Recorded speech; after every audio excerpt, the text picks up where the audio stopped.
Com aquell qui diu, ja hi som, no? Això és demà. Sí senyor, demà. Em diuen que hi ha molta expectativa. A mi també m'ho diuen. Sí? A mi també m'ho diuen que hi ha expectativa. Vaja, n'ets conscient? Soc conscient, però escolta'm, tu millor que ningú saps que si ens hi hem ficat en tot això de la refundació del catalanisme, etc, és perquè érem conscients de que tot això no era fàcil, no? I això espero que aquest cop, doncs, tot i que hi hagi molta expectativa, serem capaços com a mínim de posar allò que en podríem dir un bon gra de sorra a tot aquest projecte catalanista del nostre país, no? I a veure si amb això recuperem, encara que sigui una mica, jo aspiro que sigui molt, no? Però encara que només sigui una mica, recuperem l'orgull de catalanitat, l'orgull de sentir-se català, la confiança en el país, la confiança en les institucions, la confiança en la política, allò que deies tu de la regeneració, no? Jo amb això de l'expectativa, com que tu m'ho vas dir un dia, i a vegades a la gent diu, hi ha molta expectativa. Dic, sí, aquest en Mas el que no farà és un discurs populista. Perquè, clar, si penseu que aneu al cinema a veure un gran espectacle, diguem-ne, poca cosa hi trobareu des d'aquest punt de vista, oi? Perquè d'espectacle poc. Sí.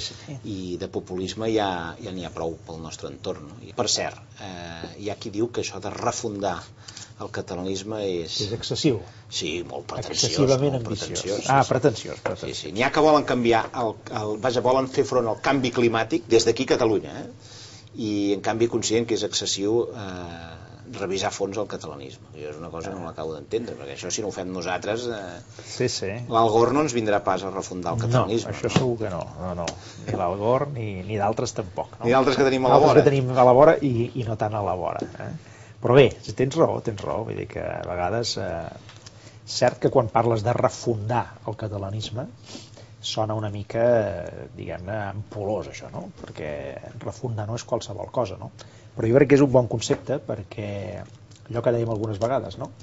El catalanisme es va fundar fa 100 anys i escaig ja, 100 bastants anys, 150 anys. Després va tenir la seva traducció política, a part de cultural, social, econòmic, etc. I aleshores la gent d'avui hauríem de ser honestos i ens hauríem de preguntar, aquella gent que fa 100-150 anys es van fer uns propòsits catalanistes, si ara visquessin, quina sensació tindrien?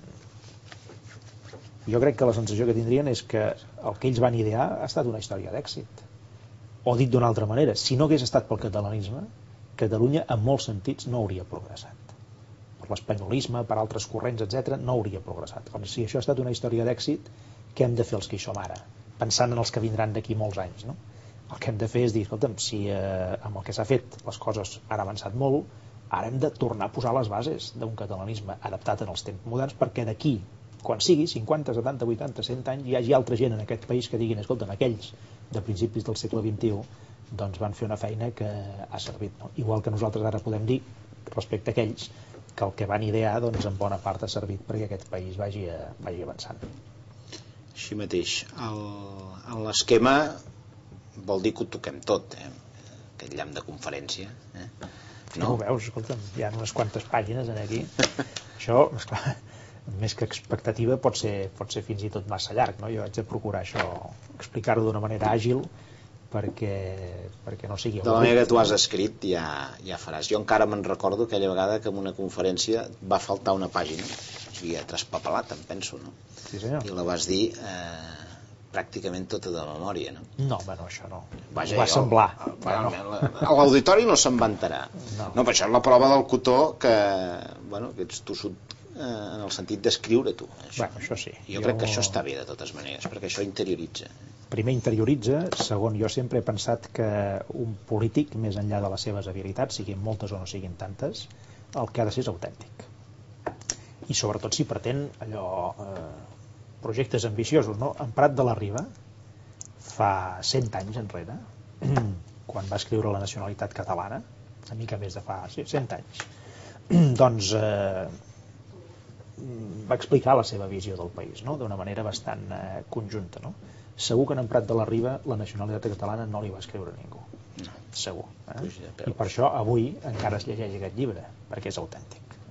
Però el que sí que he pensat sempre és que una persona que assumeix el lideratge del que sigui, també d'un projecte de país, doncs ha de respondre en aquesta autenticitat personal. No? Tu saps que jo he parlat amb molta gent per fer aquesta conferència, que he rebut notes de gent diferent, de Convergència i de fora de la casa, no? Però al final, doncs, quan una persona ha d'encapçalar un projecte, aquesta persona, doncs, escoltant a molta gent, al final la reflexió personal l'ha de fer, no? I com tu dius molt bé, no només la reflexió personal, sinó escriure-la i fer una cosa que jo, la veritat, jo, clar, com que al final el meu paper és de fer de pitxo, que dirien en una cuina, prendre decisions, que en aquest sentit això jo crec que és el que fa més basarda finalment. Escriure, però que vol dir que la priorització, la presa de decisions, això ho posem d'aquesta manera. Si una conferència oberta, com tu bé dius, vaja, hi ha una colla de decisions preses, d'orientació. Ja veurem, escolta'm, esperem que siguin les bones i que serveixi i que en algun moment doncs, el país en pugui treure un profit. Aquesta és la nostra intenció i per això ho fem, no? Bé, ja tinc ganes que siguem demà. Fins demà.